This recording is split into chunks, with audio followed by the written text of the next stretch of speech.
તો માત્ર ખંભાત જ નહીં, ભયાવહ દ્રશ્યો તો છોટાઉદેપુરમાંથી પણ સામે આવ્યા. ઘટના કવાંટના મોટી ટોકરી ગામે ઘટી વહેલી સવારે. કરા નદી વચ્ચે આવેલી ટેકરી પર એક યુવતી પહોંચી હતી અને ત્યારબાદ નદીમાં એકાએક પાણી ધસી આવતા યુવતી ટેકરી પર જ ફસાઈ ગઈ. નદીમાં પાણીનો પ્રવાહ અત્યંત પ્રચંડ હતો.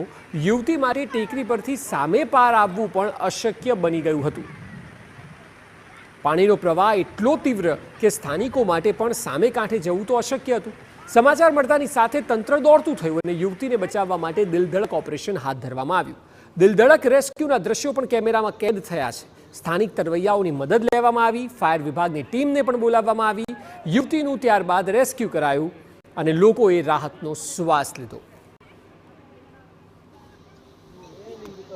સ્થાનિક ટીમ દ્વારા અને ગામના યુવાનો દ્વારા સાથે મળી અને દીકરીનું સફળતાપૂર્વક રેસ્ક્યુ કરવામાં આવેલ છે. આ ઘટના આશરે 3 કલાક ચાલેલી, કારણ કે નદીની અંદર પાણીનો પ્રવાહ ઉપરથી ખૂબ જ વધારે હતો, પરંતુ સફળતાપૂર્વક રેસ્ક્યુ કરેલ છે અને દીકરી સલામત ના ઘરે આવી ગયેલી છે.